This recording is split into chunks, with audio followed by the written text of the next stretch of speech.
and welcome to another edition of the One Kindred, One Business Initiative series brought to you by the Office of the Chief Economic Advisor to the Imo State Government under the leadership of distinguished Senator Hope Uzodimma. My name is Kenneth Amechi, and I'm a professor of sustainable business and public policy at the University of Edinburgh in the UK. I also hold a chair in sustainable finance at the European University Institute in Florence, Italy. And I'm the Chief Economic Advisor. It's my pleasure to welcome you today, which promises to be very interesting. But before we proceed, we would like to say a big happy birthday to the governor, whose birthday was yesterday and is still in that celebratory mood. And we at the OKOBI movement are very happy with him and what he has done for the OKOBI movement. And we wish him many more happy years and peaceful years ahead. But before we continue, we want to invite our co-moderator, Professor Jude Nzako, to say hello to you. Thank you, Prof. Yes, I join in wishing my governor, distinguished Senator Hope Uzodimma, happy birthday. It thoroughly deserves a beautiful birthday. On that note, I welcome all our guests today, our panelists, and the entire viewers worldwide. I welcome you all to this special edition of OKOBI. Please sit back and ensure you capture all the moments. My name is Professor Jude Nzako, and I am the Director General for Imo State Investment Promotion Agency. Thank you, Prof. Thank you. And if you are just new to the OKOBI movement, OKOBI means One Kindred, One Business Initiative. It's the program of the Imo State government to help create jobs and empower people economically. So the idea is to ensure that no one is left behind, and we can do things for ourselves. So all we do, create ọrụ for nwanyị na ụmụ anyị na ikwu na ibe by coming together, as our people say, we pull our strengths together and work in that sense. So makumunna anyị ndị eshikweshi lọta ndị n'ụzọ ije ihe ahụ ihe mege n'Imo State in the last 20 months. In that period, of almost 500 OKOBI businesses and up to 20,000 members, just to show that the movement is catching fire. And then other people are joining, other states, and even beyond Nigeria. So, opportunity and also if you're in a position to do so. But with this short clip, I hope you'll be able to give you more details about the OKOBI movement. Susie, name I hope you some. What did you alone? No, your company. You see one name, Badu Dodio. Oh, you call Royal Company with her. Namuke, OKOBI. Eleka OKOBI. Echo to Penyamasu. Oh, Shelemania. I won't train your maka. Yabuni no be OKOBI. Ngwagente. OKOBI what matoma government hiwere. Iji kochapo biam na pundi madisi agara. OKOBI geke waputo hirono. Makagio, makonho bodogini ne. Nani le arianya buruburu gi. Cheputan no. Ihe ọbụla gị na ụmụnne na ụmụnna gị ndị enyi ma ọ bụ ndị obodo gị nwere ike ịgbakọta aka mee mepụta ya mma dịka ịzụ ọkụkọ, azụ, oke bekee, ịkọ pineapple, ịsụ mmanụ nkwụ ma ọ bụ mmanụ aṅụ na ọtụtụ ihe ndị ọzọ dị iche iche. Unu hazichi usoro eji eme ya ka ọ bụrụ ihe ga-amịpụta ego. Unu agbapụzie ya ọsọ ga-kpọtụrụ onye ji ọkwa Chief Economic Advisor n'ọchịchị steeti Imo. Ọ ga-agbazi unu olu nye unu ntụziaka hazie ụkpụrụ a ga-eji mee ya ka ọ kwụsị ike ma mịta ezi mkpụrụ. Ọ ga-enyekwa aka n'ikewapụta ohere ọrụ nye ndị na-achọ ọrụ n'obodo. Biko nye m akara ekwentị ha ka mkpụ ahụ ozugbo ngwa were ihe jedata ya 07013512035 07013512035 maọbụ 09114360076 09114360076 ịkpọrọ ha ị ga-enweta ọsịsa maka ihe niile gbasara OKOBI. OKOBI wa atụmatụ bụ ịgba Shared Prosperity Government nke Distinguished Senator Hope Uzodimma. OKOBI ụmụnna wike ọwụ ha agha. Thank you for staying with us. Today, Ndanya na ha na-akpa bụ ndị si the elite farmers from Ngor. Let's go over to their president ka ha kọwara anyị ihe ha na-eme na ka ha sikwa n'ụbata na the OKOBI movement. So, Dozie, Ekwuwa Matthias Dozie, onye isi ha, nwere ike ekele ndị na-ege anyị ntị. Hello, listeners. Aha m wụ Ekwuwa Matthias Dozie. Abụ m onye Ngor na Ngor Okpala, LGA, Imo State. Abụkwanụ m onye isi Ngor Okpala Elite Farmers Multipurpose Cooperative Society Limited. Ndewo. Ndewo. Doziela ihe unu na-emekwanụ? Ihe anyị na-eme n'aha cooperative anyị ndị Elite Farmers, anyị na-eme business rice. Anyị ji arụfụla rice dị mma. Ihe anyị na-eji emewo mgbe gara aga, anyị na-eje Ebonyi steeti jezo rice process ya ebe ahụ. Ihe mmiri na-ewe process ebe ahụ agbachacha ya, ewetuo ya aja ka a na-akpọ destoning, apolishie ya, anyị evubata ya na ala Owerri ebe a, then bịa ree ya, resịkwa ya members anyị. Like ụfọdụ members anyị, ụfọdụ nwunye ha jerekwa ihe oriri n'ahịa, ya food stuff, so anyị evubata ya, then ha nwa zụrụ ya, anyị resịkwa to the public. So ihe ndị a ka anyị na-eme kemgbe afọ 3 maka business anyị bara ya full n'afọ 2021 maka organization anyị bidokwa n'afọ 2020.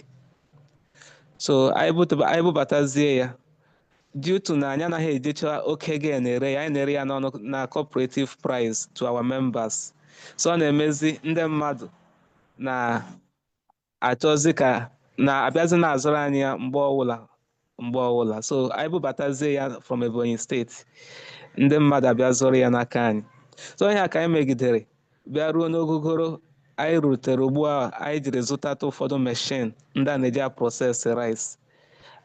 Anyị zụkwa na machines ndị anyị nwere wụ machines ndị nọ ugbu a ndị eji eme elo rice dịkwanụ standard, ke na anyị mechaa ya agaghị ahaja n'ime ya.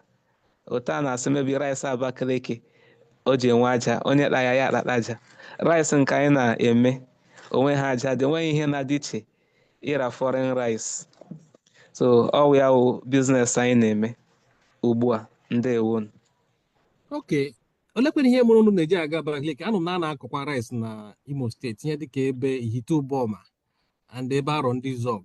Ka ihe kpatara unu ji aga Ebonyi na-ego rice? Even mana Ngor Okpala anyị ebe akwa a nakwa akụkwa rice, ọ ebe a na-akụkwa, anyị nwa na-akụkwa rice ebe a na Ngor Okpala. Anyị makwa na na-akụ ya na Ihite-Uboma, ndị Arọ ndị Zog, then part of Mbitolu, then enwekwara part of Idi-Atọ and ebe ọha jikwa. Kama ihe mere anyị na-eji eje ebe ahụ ebe anyị ga-ahụ rice ebe o buru ibu. Ọwụhụ na a na-eme ya ebe ahụ ihe wakọrọ ha wụ ịkụ rice. But ebe a the quantity anyị ga-enweta na Imo steeti anyị agaghị, ọ ga-adịrị anyị enough. So but ebe Abakaliki ebe ahụ ma machine eji process ya na ebe ahụ, but o mere community ndị na-akụ rice ebe Ihite-Uboma ọ Arọ ndị Zog, ha enwechahụ machines ndị eji process ya na-enyekwa ha problem. Some ha jikwa ebukwa abịakwa ebe a bịa na-eme elo but na Abakaliki ebe ahụ ebe ngwa n'otu meshin niile eji arụ ya nọ ebe ahụ enwekwara cheap labor that side ọ gbakwara cheap ebe ahụ ihe mere na-eji na-aga Abakaliki. Ndewo. Yeah, isi nọ na-ebu rice ke ihe unu na-enweta na data Abakaliki unu na-ewepụta. So what do you process in Imo State when you bring it to Ngor where you are? Okay, the form on and then what do you do there to add value to it? So ihe anyị na-eme wụ anyị ruo na Abakaliki anyị azụ rice paddy a na-akpọ ya rice paddy otu ahụ ọ dịbe na raw steeti. So anyị zụchaa ya anyị eburu ya gaa na machine. Machine on Abakaliki there. Yes, na Abakaliki ebe ahụ anyị zụchaa ya na raw like oge ụfọdụ anyị nwa na-enyekwa ha ego anyị nwa na-elize ala ebe ahụ kụọ rice then akụchaa ya anyị harvest ya dịka otu a na harvest rice harvest ga anyị rice ebe ahụ ugbu a. So ya ma anyị harvest chaa ya then anyị anọrọ ebe ahụ shie ya then dry ya buru ya gaa na machine ha ebe ahụ then agbachichaa ya mkpokoro then anyị ewepụ ya aja na anyị na-akpọ destoning ewepụcha ya aja na n'ime anyị apolishie ya then anyị eburu ya bata n'Imo ya ozi finish product ya ozi parboiled rice ọ wụzikwa rice nke mkpo ya ozi parboiled nke ahụ a ga-abịa echiweze ya n'ite tii ya nnu na ose tii ya mmanụ rie ọ ya nke anyị na-ebubata na Imo State parboiled rice. Okay, fine. So what you are saying in essence that unu na-emecha ihe niile na Abakaliki unu buruzi ya bata ebe ọ will be raise the rice. So you are not adding when you unu na-eme ebe ahụ like value addition beyond just packaging it and selling it. Is that true? Yes, always. Ihe niile anyị na-eme ọkwa na mere anyị eji Abakaliki maka machine ha zuru oke ebe ahụ ihe niile a chọrọ ma labor ma machine eji emechi ihe ha niile zuru ezu ebe ahụ anyị bubatazie ya ebe a ozi ready to eat parboil ya shizie ya n'ọkụ rie. Okay, fine. Let me bring in Prof. Nwere ajụjụ nwere ike ịchịrị ịjụ Dozie. Yes, thank you, Prof. Dozie? Sir. Ndewo. Ndewo. This rice, when you people started it, you were making, and the way you were doing it then, were you making profit or were you making loss? Mgbe anyị bidoro ya anyị na-emeke profit maka ihe a ga-emeke profit wụ ihe ị ga-egote rice na Imo steeti anyị ebe a ọwụ ihe ga-egote rice na Abakaliki maka ụfọdụ ndị ebe anyị ebe a na-ejekwa ebe a dịkwa jezọ bịara rịa ya ebe a so anyị na-enweta profit. Okay, but ugbu you nwere your own machines nke unu ji process the rice. Anyị nwa nwere machines anyị ji process ugbu a na Nnorie Ngor Okpala. But the machines in Imo State now or on Abakaliki ka the machines in? Machine na anyị emeni ya install na Nnorie Ngor Okpala ugbu a Imo State ọ nọ ugbu a anyị ga-ebido operation n'oge na-adịghị anya anyị ga-ebido process ya nga n'oge na-adịghị anya. Okay, you haven't started processing it. So, like, how much did it cost you to get yourself those machines, if you don't mind? Hey, site na maka machines eji eme rice dị oke ọnụ site na hola ruo na distona anyị nwere ruo na rice grader ruo na polisher ihe niile gbara anyị n'aka almost 16 million naira. 16 million. Yeah. Then ọ dịghịkwa n'ụlọ nke anyị rụrụ maka anyị rụrụ na warehouse anyị. Okay, like how many on in our cooperative? Mgbe anyị bidoro anyị dere mmadụ 10 bido ya but ugbu a na anyị dị mmadụ 21. 21. These are all active members. Financial members are the active. Okay, so can you fund one of these purchase of this equipment, 16 million? Okay, dịka otu anyị shiri fund otu anyị shiri raise ego enwere ihe ahụ business anyị bidoro kemgbe 2021 and na onweghị otu anyị shi emegakwanụ profit anyị na awụ at least 5,000 per bag then anyị na-agakwa anyị nwekwara ihe ndị ọzọ anyị na-eme dịka ejirimara ndị Igbo na ndị nga Okpala anyị because anyị wụ farmers and ihe akwa n'ọwụ the whole members ọkwa farmers anyị na-elizi nkwa Greek otu ọ dị na onwe like anyị nwere almost nkwụ anyị liziri up to 4 places so anyị jee gbuchakwa dị nkwụ anyị sụọ mmanụ ya anyị ere dosakwa ego tii ya na biznes anyị then o mere mgbe anyị nwere biznes with ndị a na-akpọ McFarman Maize Growers and Processors Association of Nigeria so anyị wetakwara ala anyị jiri kụọ ọka like 3 hectares anyị kụrụ ọka na Nnori ebe a so the profit anyị mekwara ya inject ihe ndị acha ngalaba ndị anyị si enweta ego then anyị nwekwara ihe ruru 2 hectares anyị kụrụ anyị na-akụkwa japụ cassava so anyị mechaa ego ndị a niile anyị na-etinyechakwa ya back to the business then nke ọzọkwa ụmụnna anyị ji enyekwara anyị aka ya bụ nke wụ eziokwu like o mere ihe anyị mere mgbe gara aga odo anyị ka jikwa ụgwọ meshin anyị na-adịghị kwụcha but anyị ma na anyị bido na anyị ga-akwụchi o mere meshin anyị zụrụ meshin ikpeazụ anyị zụrụ so ego ya bịara dị somehow anyị agbakwuru ofu nwanne anyị nwoke si ya lee ihe anyị na-eme na lekwanụ nke a ji anyị n'olu ya sị anyị ọ chọrọ ego ole anyị agwa ya enye anyị sọpọt so na anyị ga-enyeghachi ego back so ihe ndị a niile ka anyị si na-asọsụ ego ma donations and ego ndị anyị mega within ourselves and the little business anyị o weta isi asọsụ ego stage. Thank you for that. So then these 21 members, I support yourselves. Do you draw from, are you paid from the cooperatives account or, wow, how do you support yourselves? Ihe anyị na-emewu like ya wụrụ ụtọ dị na anyị like business nke rice anyị nwere otu anyị si mee iji nyere members anyị aka members anyị ọkwa distributor anyị otu anyị gacha Abakaliki lọta o mere ụfọdụ n'ime anyị ndị nwunye ha na-ere ngwa nri n'ahịa anyị ebunye ha then ha nwarịcha then ha nwa ewere gen nye anyị isi ego then otu akwa anyị sụchakwa nkwụ ndị a niile ree mmanụ o nwekwara certain amount anyị ji ewere kiela n'ime onwe anyị so then the profit anyị anakwa aga. So all your members are sustained by the business, by the profit. Yes. Okay, yes. That's good. Okay, all that thing is anywhere on our process the rice. Can we go to that? My ending cause only that bag here. Customers in Imo State that supply you the bags, or do you buy them from Abakaliki as well?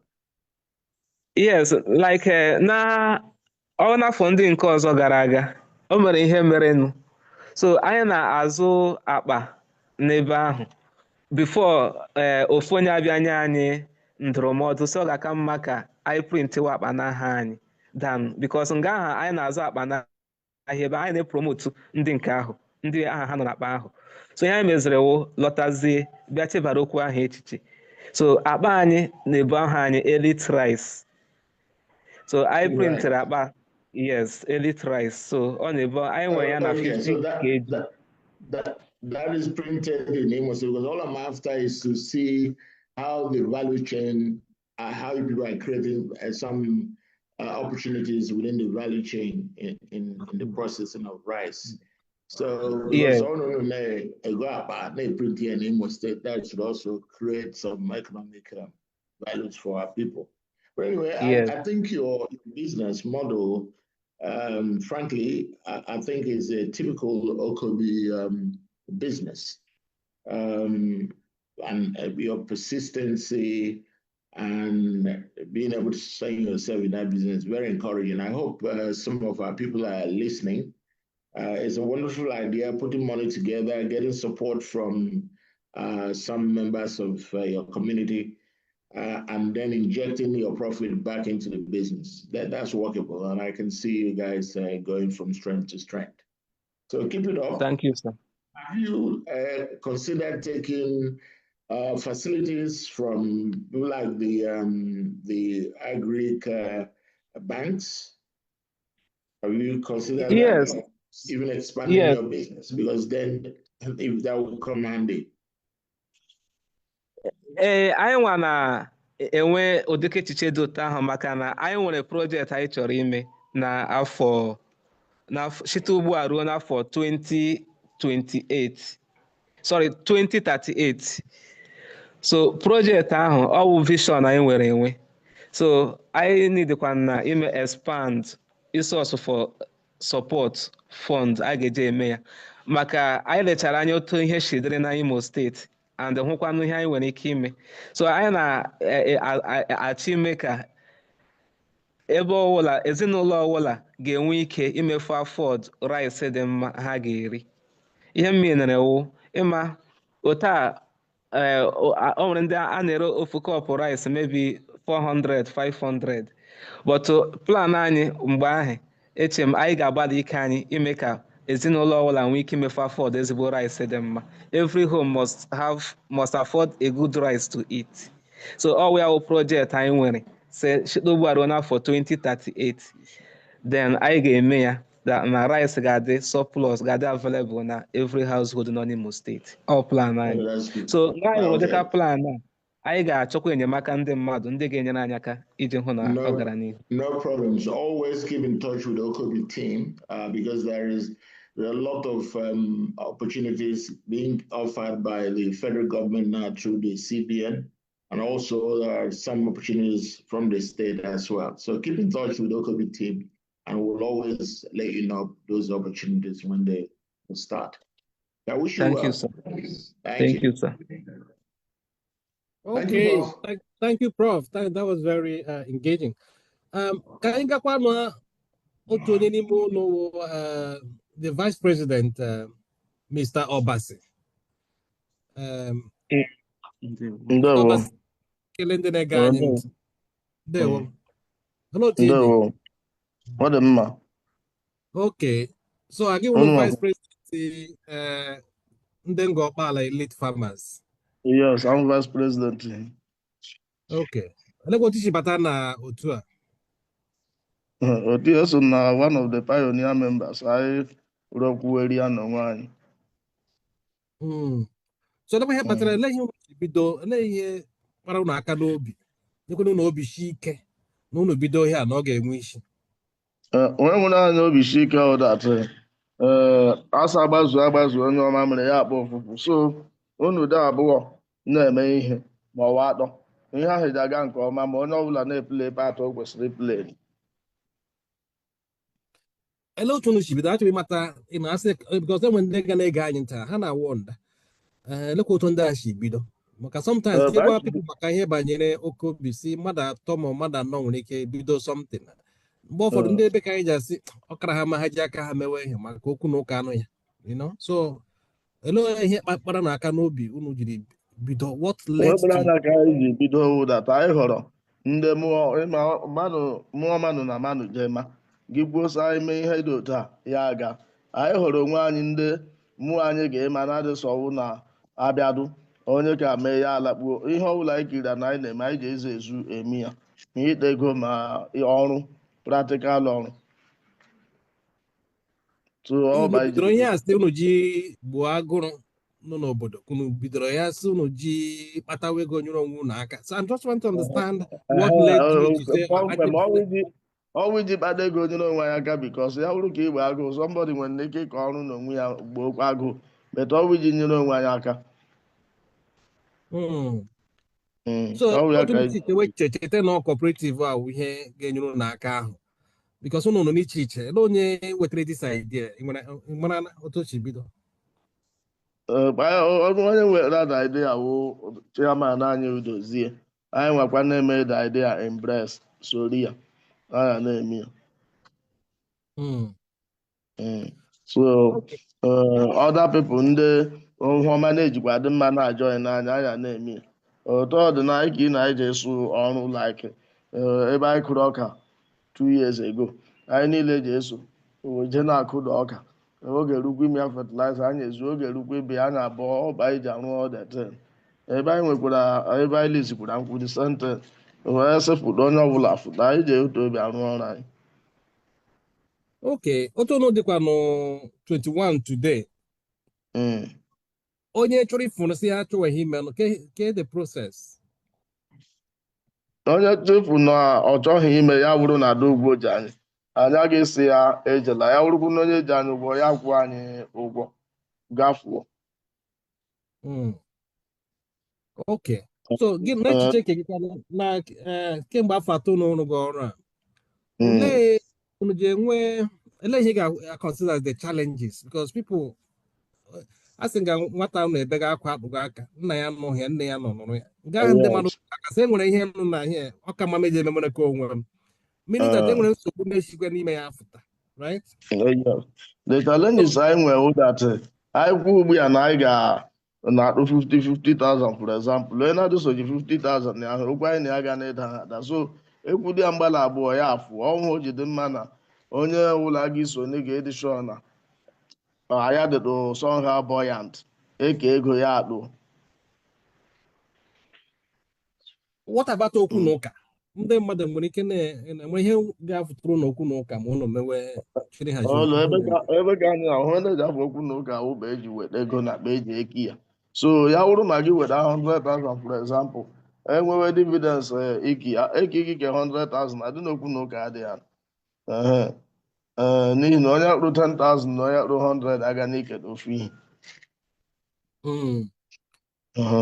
ọkpa anyị na-eji eki ya ya ma adokwu na ụka anyị na-eji enwe anyị ihe ekwe n'ọrụ ka asa anyị ji ọrụ by 12 onye ọbụla fụda by 12 anyị ewefụta obi anyị rụọ ya arụchakwu onye ọbụla ga-akwa na individual businesses ndị o nwere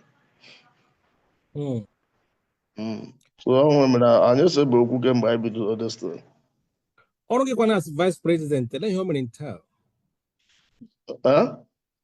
ọrụ gị as the vice president ele ihe ọ kọvara vice president ya wụrụ ma ejewe ihe maybe president the occupied mụ nwere leadzie the team like ya nụrụ ọkwanụ ya ihe ọbụla ọ director anyị ka anyị ga na-eme because vice president ọrụ ya mainly wụ ma the president anọ ma ọ ga-awụ na o mere ọrụ o mere assign to him. But because unu nwere different businesses enwere nke wụ rice nwee ọgbakwara cassava akwa ya. Yes. So a lot who does what in that sense. So unu ji arụkọtacha ihe niile ọnụ ka nwere department na unu nwere. The department that almost all of us were practical farmers. Ke na ma ejighị like otu ejekwu ya cassava na o mere ndị kọ this our local cassava. Anyị nwakwaje a na-eweta high variety dịka 419 na best imo hikọ so yeah me our farm are different from other people's farm mgbe anyị kụkwuru ọka na anyị soro hybrid ọka ịma natively ndị Okpala n'Imo steeti nwere ọka but that hybrid ji enye anyị white anyị chi iri anyị ere ya so onwe mere ka anyị ji meta ọdịtụ iche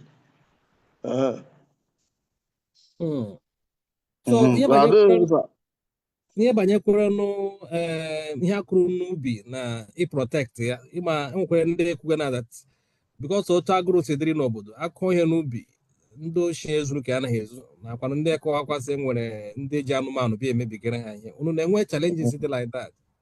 Challenges nke ndị ochie were ya ji adị bet onye ochie aga n'iwechi ya betike anụmanụ kwa na ebe anyị na-eji akụ ha anya ya na-akụ ya ebe nọchiri ụzọ mebie otu a ndị achị ya nna ma nwere ike ichere ha anyị ji akụ ya ebe anyị dị sọ na anụmanụ ọbụla jere ebe ahụ ewe anụmanụ ọhịa wụ anụmanụ ka akpa n'ụlọ ọhịa beti ya wuru ke ndị ochi ji ewe ekụ na ọka 2 acres of land onye ochi jedu na nga ahụ ghọta nwakpa ike ya ya alakpuo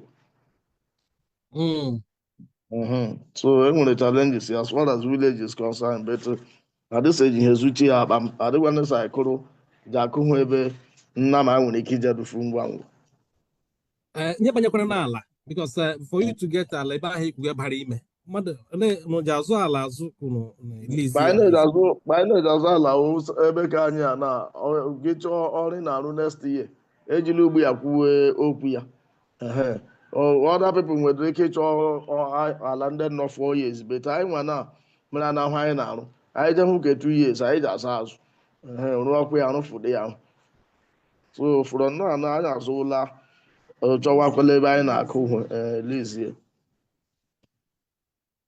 Okay. Ngwa nụrụ nga ahụ chere anyị nwee small break. Anyị bata maybe Prof nwere ike nwa ajụjụ o kwesịrị ịjụ gị. Anyị na-agakwa n'ihu.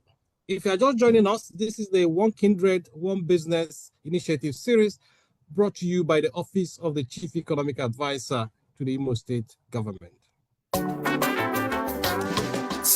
Suzy, nne m ahụ gị bụ sọ mma. Ọ dị ka ị nwetala ọrụ n'oyo company. You see nwanne m, mgbada udo dị o. O nweghịkwa ọrụ oyi company m nwetara. Ihe ị hụrụ m na-amụke wụkwa aka ọrụ OKOBI. Ele nke wụkwa OKOBI. Biko tupu enye m azụ, ahụ shele m anya. Ahụ m chọrọ enyemaka. Ya bụ na ịnụbeghị maka OKOBI. Ngwa gee ntị. OKOBI wa atụmatụ ọma gọọmenti hiwere iji kpochapụ ụbịam na-akpụ ndị mmadụ isi aghara aghara. OKOBI ga-ekewapụta ohere ọrụ maka gị o, maka ọha obodo gị niile. Naanị legharịa anya gburugburu gị. Chepụta nnọọ ihe ọbụla gị na ụmụnne na ụmụnna gị, ndị enyi ma ọ bụ ndị obodo gị nwere ike ịgbakọta aka mepụta ya mma dịka ịzụ ọkụkọ, azụ, oke bekee, ịkọ painiapụl, ịsụ mmanụ nkwụ ma ọ bụ mmanụ aṅụ na ọtụtụ ihe ndị ọzọ dị iche iche. Unu hazicha usoro eji eme ya ka ọ bụrụ ihe ga-amịpụta ego. Unu agbapụzie ya ọsọ gaa kpọtụrụ onye ji ọkwa Chief Economic Advisor n'ọchịchị steeti Imo. Ọ ga-agbazi unu olu nye unu ntụziaka hazie ụkpụrụ a ga-eji mee ya ka ọ kwụsị ike ma mịta ezi mkpụrụ. Ọ ga-enyekwa aka n'ikewapụta ohere ọrụ nye ndị na-achọ ọrụ n'obodo. Biko nye m akara ekwentị ha ka m kpọọ ahụ ozugbo. Ngwa were ihe dedata ya 07013512035 07013512035 ma ọ bụ 09114360076 09114360076. Ịkpọrọ ha ị ga-enweta ọsịsa maka ihe niile gbasara OKOBI. OKOBI wa atụmatụ bụ ịgba Shared Prosperity Government nke Distinguished Senator Hope Uzodimma. OKOBI, ụmụnna wike, ọwụ ha agha. Okay, welcome back. Anyị na ndị elite farmers, Okpala elite farmers nọ na Ngor ka anyị na ha na-akpa nkata taa. Ha nọkwara into rice production, ha nwekwa cassava and other things. How a multi-purpose cooperative, one members of the OKOBI movement. From what they've told us so far, had the model 21, and Anya Jolo Nisi ha President Habu Ekua Matthias Dozie Yaza Kwano Ajuju. Onyana Napa before Anya break who Mr. Obasi, who their vice president. So, Prof, I don't know if you have any questions for him. Yes, Prof, thank you. Mr. Bassi, when he grew here before, Ishina Owen call for contributions. And Oyena Kunke, then you shouldn't name Oyena Kulinke. Na onye chọrọ efu si nwe nwere ike ime ma na afọ mee ka ego na-adị sọdụfu ya ordinary loan nwekwa anyị na-ese ga na-echefu our members. Always for instance, okay, 50,000. And also the boy had to pay that 50,000 when they can say I have fall. But what of if he does not want to leave, yet he cannot pay that 50,000? You have to have for quarter, for example, our profit according to who they contribute to. Okay. All right. Now you also said that sometimes when you people want to go to the farm, everybody will come and go. Get more that they say,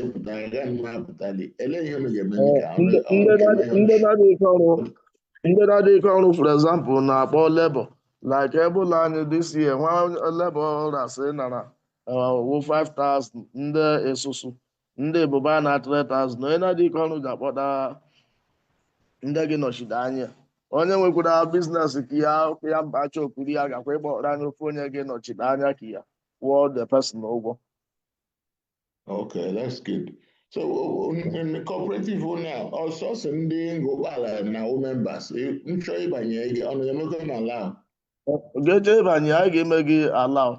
Always in my about meeting make Gambiafu. Like one woman negotiate with a meeting and more line with a meeting.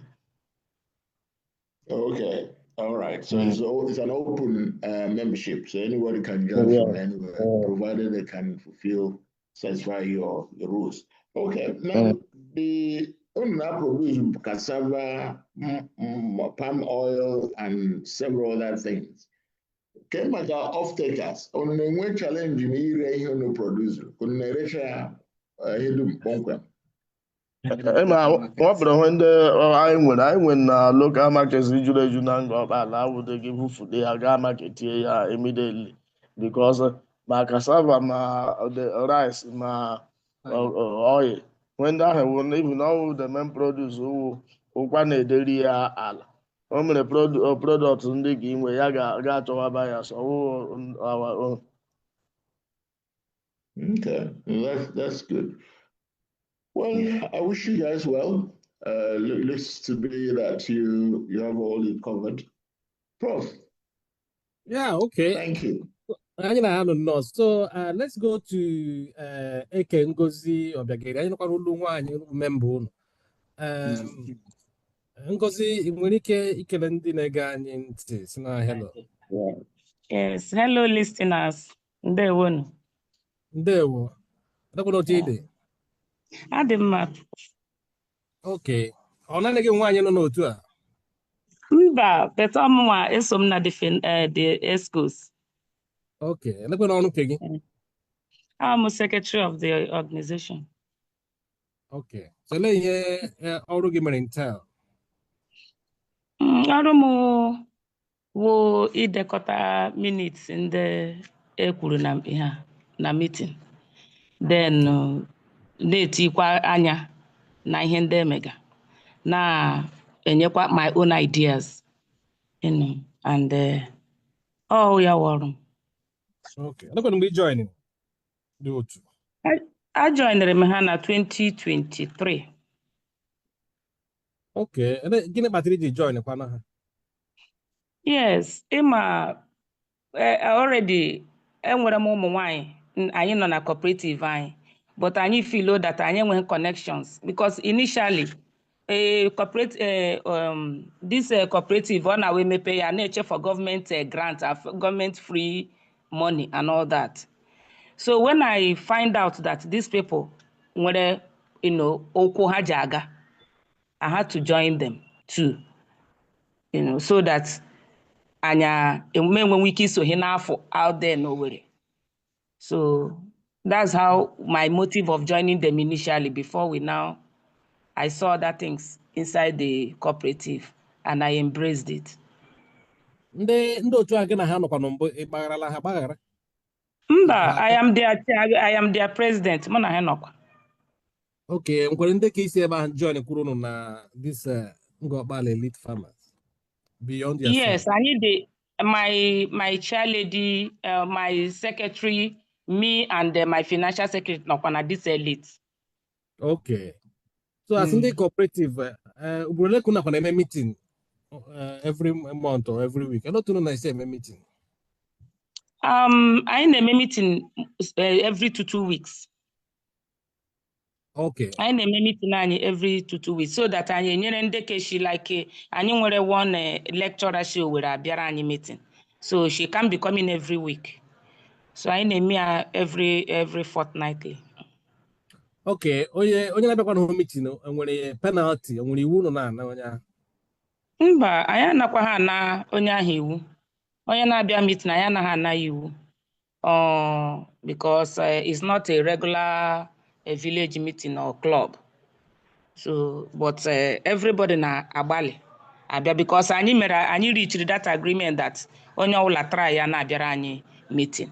So, but onye na-abịa ha ya anaghị ana ya iwu ọbụla. Okay.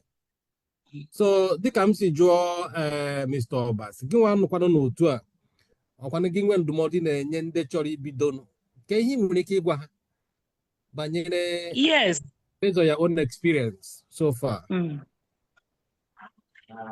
Yes, ndụmọdụ na-enye ndị chọrọ ibido n'ụwa first and foremost ha ga-enwe ofu obi.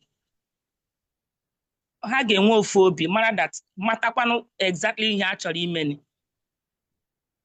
Ha ekwekọrịta na ya the whole lot, because this thing is all about like minds. Mụ na enweghị ofu obi, ọwụ ndị na-aga n'ihu, ndị na-aga n'azụ, ndị a na-aga n'ihu. There will be too much arguments and counter arguments. But ọ bụrụ that unu niile nwe ofu obi, anyị na-eji bido ihe a, gị chọta ndị gị na ha nwere that kind of idea, ọ na-adị easier. So ha nweta ihe ha ebido, ha bido they start. Enwere ihe nne eji agwa ụmụ nwaanyị m, ana m agwa ha that I need 100,000 now, na ọ dị easy. By I contribute to 10,000 na mmadụ 10 enye na anyị 100,000. Anyị adị 20, I contribute to 5,000 onye na anyị 100,000. So you find out that it's not choking. So ọ bụrụ na ha nwere ike ịgado onwe ha, contribute to ego within themselves, they can do these things. Agaghị echewe gọọmenti bịa nye ha that money, ma ọ ha je bank je biti ya. With their own little resources, they can gather it and make a meaningful bulk. Okay, ebe kwuo okwu ego nga ahụ, anyị jụọkwa asonye juga na ajụjụ ala jụọ ewi. Anyị jụọ ọnụ Mr.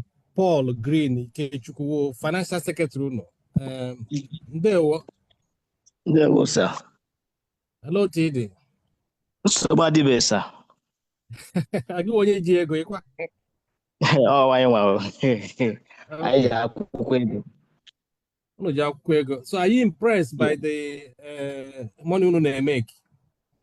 Yes, sir. I had impressed very well, sir. Ah, okay. So because people gonna ask, because ihe unu mege, nwekwara ihe unu n'ime. Nwere ihe a na-eritekwe. So unu dị 21 now. Mmadụ 21 ahụ, okay, enwe any prospects financially based on what you have seen so far? Olileanya ọ dị? Olileanya dị, sir. Ịma ihe na-eme na ihe ụwa wụ, first of all, dịka our secretary kwuru, people inwe like minds. Now, o nwere ndị na-asị follow who no road. Now, ihe gbasara ego, many people na they carried away na ihe gbasara ego that ọ bụrụ ego organization enwere ike si this or that. But then here, I nwere focus ịhụ na whatever I chọrọ ime, everybody is carried along, and we run a sort of transparent something that ego ọla ọbụla batara na onye ọbụla nyere nke o nyere, ebe ọbụla si nweta nke anyị nwere, onye ọbụla na-adị aware say this is the amount we have. And lekwana ihe anyị chọrọ iji ego anyị nwere ugbu a eme. So if we throw it to the floor, onye ọbụla weta idea ya, whosoever idea ya the more superior, we told that part in as much as I know on that same track. Yes, sir. Unu nwere bank account? Yes, sir. Okay. So ego ni unu nabata unu n'aka, ọ na-aga na bank account unu ahụ? You see, some part of it I na-etinye na bank.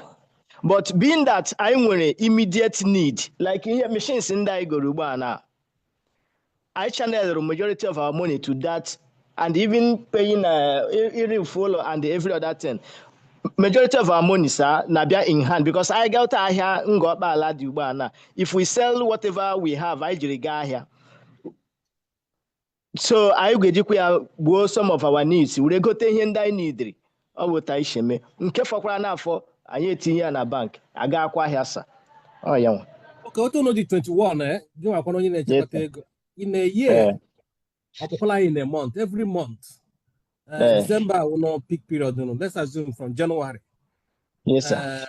Ihe dịka ego ole ka members unu na-enweta on the average? You know, you don't need to be specific. Even can you range? If you find it more comfortable that way. Okay. The range now like between 600 650, sir. Yeah, we organization every month. Yes, sir. Between 600, that 600 but ununeke chaya ko okay unugeke ni oteshi tu ego akwa. We quantify all these things into what we are giving you, as in sharing formula. Just like I could before. I put a hand you bana and your contributory capacity. Nye gimba here what through your contribution. Gegarea. We try whatever then anyị keep ya for subsequent things anyị chọrọ ime.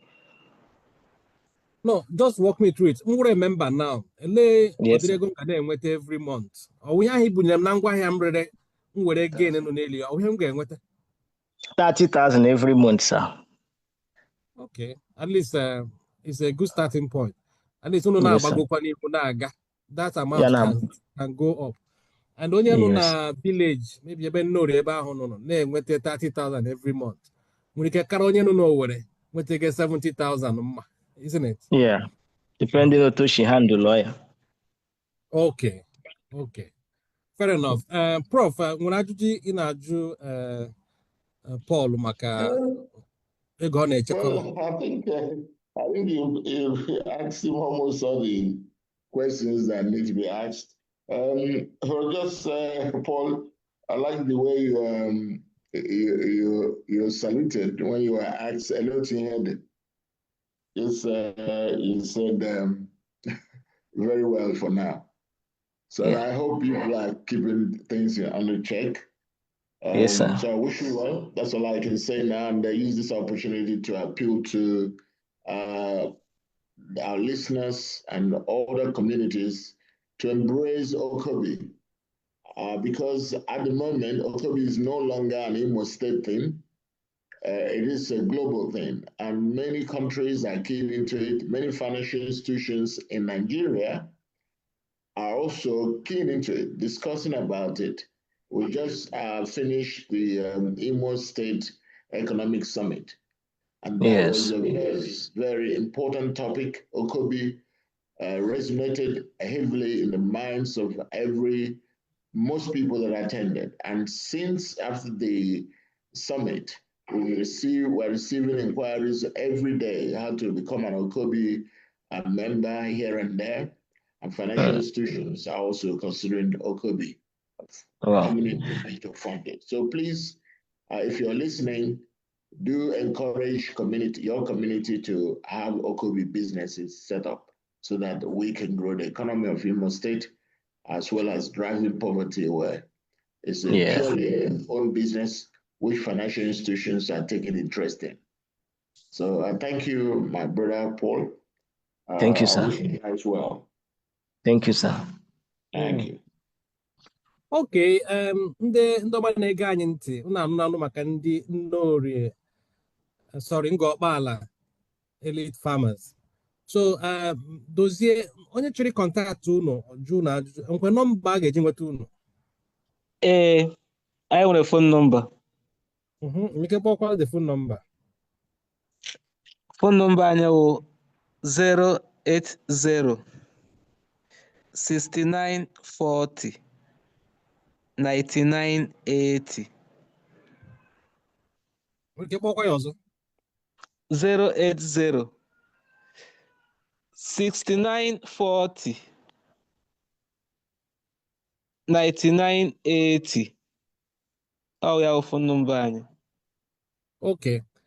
Unu nwa na-egekwenụ ndị na-ege anyị ntị na enwere enyemaka unu chọrọ inwe ike si lekwa ihe wụ mkpa anyị a sị na ndị nwere ike gbatara anyị ọsọ enyemaka dị otu a ma nke ọzọ nwere ike izu ohere a gwa ndị na-ege ntị ihe unu nidiri ga-enye unu n'aka. O nwere ike bụrụkwa ndị Nnorie unu ebe ahụ, kwa ndị Ngor Okpala specifically. Ya bụkwa ebe unu ga-akọ rice ọkwanụ other things unu chọrọ. Anyị chọrọ enyemaka ọzọ maka ihe ahụ m kwuru na mgbe gara aga sị anyị nwere vision ihe anyị chọrọ ime n'Imo ka every household nọ n'Imo nwee ike na-emefu afford ezigbo rice dị mma na-eri. So anyị chọrọ enyemaka site n'aka gọọmenti, sitekwa n'aka ndị o metụrụ n'obi ga-enyekwara anyị aka iji hụ na vision anyị ahụ pụtara ihe, ma ịzụtakwara anyị more machines maka ihe eji arụ ọrụ arụfụta ọrụ dị mma o machine. And the stage anyị nọkwa n'ugbu a and stage anyị nọ na anyị achọghị imepụta rice na-adịghị mma because anyị nọzi na business anyị mara na and ọ ga-akwa na aga. So and ndị ka na-emekwara na-eme rice anyị dị mma onwe ha aja dị ya, onwekwana ihe dị iche rice anyị na foreign rice. So anyị ga-achọ enyemaka anyị ga-eji eme ka projekti anyị gaa n'ihu na ala Imo, ịhụ na nri juru of Imo State. Okay, thank you very much. And any support you need from the OKOBI community or the office in charge, reach out. Need from maybe Ministry of Agriculture and other ministries in Imo State, the government arms, or even other donor agencies. Ọ ga-adịkwa mma ka ọ bụrụ na chọpụtara chọọ ka anyị nye aka ekwenụ ka anyị mara. Nsogbu Ndị adịghị mmadụ ọzọ. ege anyị ntị ji ohere a na-ekele Prọfesọ Chinonye Love Moses, who the Commissioner for Entrepreneurship, Skill Acquisition and Social Responsibilities in Imo State. Organize join anyị na this OKOBI program. Mgbe ọzọ anyị ga-eme ọ ga-anọ. So we want to welcome her to the OKOBI family and OKOBI movement. So Prof, ndewo. Anyị niile moderators na ụcha Prof. Ka anyị gaa n'ọfịs Office of the Chief Economic Advisor lee ma nwere ozi ha nwere in terms of updates on how the OKOBI movement is going, and especially for ndị ụmụnne anyị lọtaga ka ha marakwa ihe anyị mere so far. Adaeze Nwaka, any update? Okay, thank you, Prof. Thank you, Prof. Negenti, and welcome, or would I say thank you for staying with us through the webinar and up to this time. So, Office Chief Economic Advisor, Nane promote the OKOBI initiative. Na support kwa na showcase kwa ndike no ano na-emepekwa ụzọ ha tu ndike chọrọ ịbata abata. Anyị na-echetakwa na goal anyị chọrọ ime achieve in this whole thing wo ka anyị kpochapụ unemployment and poverty na ihe niile, ihe ọjọọ niile ya na ihe ndị a so bịa n'ime Imo steeti. And the lot anyị chịkwa na-eme gị anyị ji ya na-eme encourage people ka ha bịa together to set up their own businesses, but group-based businesses n'ime communities ha, n'ime kindred ha, and then n'ime their social groups and social clubs. So n'ime office anyị kwanụ, some of the things anyị na-eme now OKOBI for community engagement. So I nwere currently 120 communities in Imo State. Ndike show interest mgbe anyị mere an open call for engagement. I say ndị chọrọ ka anyị jide ha n'aka ka ndị consultants anyị bịakwute ha free of charge, bịa help ha to explore different business opportunities and options depending on the needs ha hụga around them, and then were ya chọpụta identify gaps and opportunities which they will now use to set up their own businesses. So 120 communities showed interest in that call, and I na haroga kwandi ọrụ agafele the first stage na the second stage na wrap ya up. So ọ dịkwa mma na anyị kwulitere ihe a now because some of our brothers and sisters si bi ala bekee bikwa na mba ndị ọzọ na-abata na Christmas a. So ọ ga-adị mma ka ndị eze anyị, ndị PGs, ndị Secretary of Town Union Committees with opportunity what to these our brothers and sisters and other stakeholders in our communities ka ha support atụmatụ a iji mee ka communities anyị nwee business nke a na-arụ ọnụ, create a job within communities for ndị youth nọ na village, ndị mpa na ndị mma nga ha ga-agba arụnwụ, but let it be that onye ọbụla nwere ihe ọrụ ga under that initiative nwee ike na-akpata ihe ha ga na-eri, ka ha nwekwana ike end ya the dependency culture. Enwe ndị nọ ugbu a na-eche ka ụmụnne ha lọta, ka ndị obodo ha lọta, ka abịa kee rice, kee ego, kee ihe ndị ọ ga-awe kechaa ya between now and January 10th erichala ya, onye ọbụla ga-achịkwa back to square one. But ọ bụrụ na ha ga-eteki this opportunity say okay, kama m ga-enye unu ego this Christmas, ka anyị chọọ business community anyị ga-eme, ka anyị nwee ike fund ya, ka anyị nwee ike support our business a, so that every month ọ wụrụ 50,000, wụrụ 40,000, wụrụ 100,000, wụrụ 80,000 ka onye ọbụla na-eme eke, at least ya dị more sufficient, dị more sustainable, wụrụkwana ihe ga-adị consistent, yaklachikwana ya nyere ndị mmadụ aka, nyere ndị obodo aka, onye ọbụla enwee ihe ọ na-arụ. So biko ụmụnne anyị dịka ha na-alọta, ma ndị nọ anọ ma ndị lọga alọga, it's either you're the one telling your people to do this, telling your brothers that came back to support this idea, or unu aloga anụkwa na ihe ahụ ihe ọma na-eme n'Imo steeti unu achọkwa n'ụzọ unu ga-eji sọpọtụ ndị ka unu ndị kọmuniti unu ka ọ wụrụ na kọmuniti unu nwere biznes ha na-eme. Chetakwa na ọfịs anyị na ebe ahụ ịkwado unu ịsọpọtụ unu in any way unu chọrọ ka iji help unu ka unu set up your own business. Another thing, another program ọfịs anyị chụgakwawụkwa OKOBI Students Club. Last webinar anyị mere anyị kpọtara ndị academic representatives of ndị schools nọ n'Imo steeti anyị na ha mege ihe ha. Gịnị ka anyị chọrọ ime achieve na ya? Anyị chọrọ imeki sure na ọ wụ naanị na enwere OKOBI businesses n'Imo steeti, but ụmụ school, ụmụ undergraduates nọ na university na ha nwekwara this opportunity to start up their own group businesses while they are still in school. So gịnị ka a ga-akụziri ha? Ga-akụziri ha the idea of group business, kụziere ha governance structure, how they can structure the business, ahapụ inwe ọgba aghara, ahapụ inwe esemokwu, ahapụ inwe trust issues, kụziere ha how to identify opportunities around them and how they can also take advantage of those opportunities. Then the practical aspect of it, I will say how ibezi set up those businesses while they are still in school. Whether the business or run within the school as under the school, na akwụ ha salary, then ha gochakwa school, ndị ọzọ take over ya na akwụ ha salary, or whether they can set up the business within groups as themselves and continue these businesses outside school. Ya wụrụ ha nwe the business. That is what the OKOBI Students Club is trying to achieve. And remember, over 300 members of OKOBI Students Club cut across some universities, and many other universities are also joining this idea.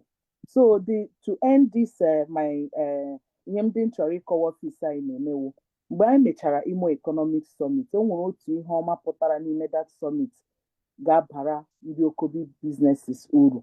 Ya na enwere company nọ na USA a na-akpọ CAP Partners.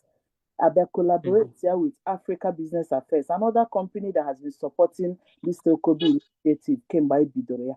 Gịnị ka ha chọrọ ime? They want to support OKOBI businesses, over 1,000 OKOBI businesses, Mande no ano, Mande bataga, in order to train them, support them in many ways. Like many ways, I don't need to start listing the different ways, but a lot of ways I got support. Can we get this scalable?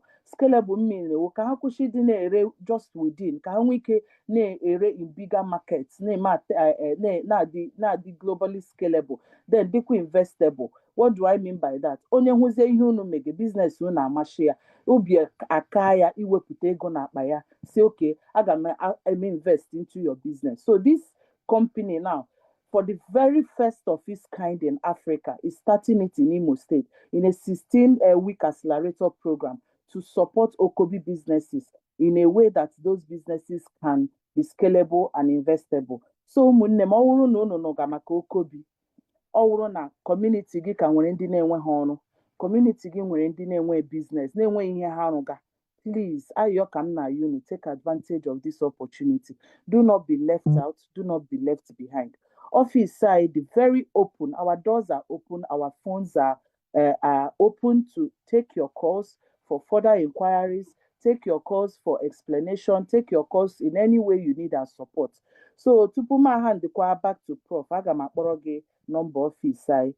Ịchọ inweta anyị na phone, ị ga-akpọ anyị na 0911 436 0076. Ka m kpọkwa anyị again, 0911 436 0076.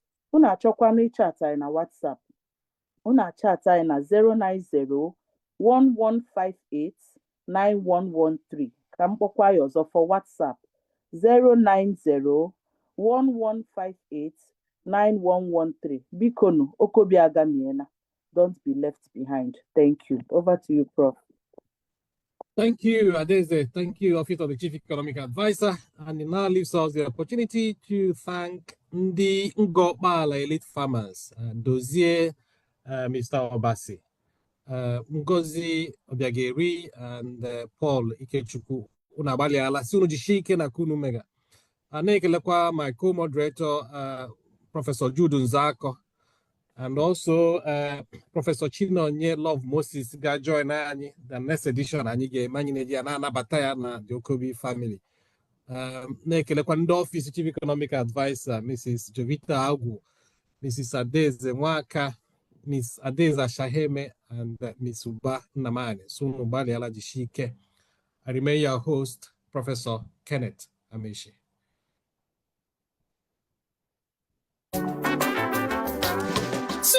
Suzy, nne m ahụ gị bụ sọ mma. Ọ dị ka ị nwetala ọrụ n'oyo company. You see nwanne m mgbado udo dị o nweghịkwa ọrụ oyi company m nwetara. Ihe ị hụrụ m na-amụke wụkwa aka ọrụ OKOBI. Ele nke wụkwa OKOBI. Biko tupu enye m azụ, ahụ shele m anya. Ahụ m chọrọ enyemaka. Ya bụ na ịnụbeghị maka OKOBI. Ngwa gee ntị. OKOBI wa atụmatụ ọma gọọmenti hiwere iji kpochapụ ụbịam na-akpụ ndị mmadụ isi aghara aghara. OKOBI ga-ekewapụta ohere ọrụ maka gị o maka ọha obodo gị niile. Naanị legharịa anya gburugburu gị chepụta nnọọ ihe ọbụla gị na ụmụnne na ụmụnna gị ndị enyi ma ọ bụ ndị obodo gị nwere ike ịgbakọta aka mepụta ya mma dịka ịzụ ọkụkọ, azụ, oke bekee, ịkọ painiapụl, ịsụ mmanụ nkwụ ma ọ bụ mmanụ aṅụ na ọtụtụ ihe ndị ọzọ dị iche iche. Unu hazichi usoro eji eme ya ka ọ bụrụ ihe ga-amịpụta ego. Unu agbapụzie ya ọsọ gaa kpọtụrụ onye ji ọkwa Chief Economic Advisor n'ọchịchị steeti Imo. Ọ ga-agbazi unu olu nye unu ntụziaka hazie ụkpụrụ a ga-eji mee ya ka ọ kwụsị ike ma mịta ezi mkpụrụ. Ọ ga-enyekwa aka n'ikewapụta ohere ọrụ nye ndị na-achọ ọrụ n'obodo. Biko nye m akara ekwentị ha ka m kpọọ ahụ ozugbo.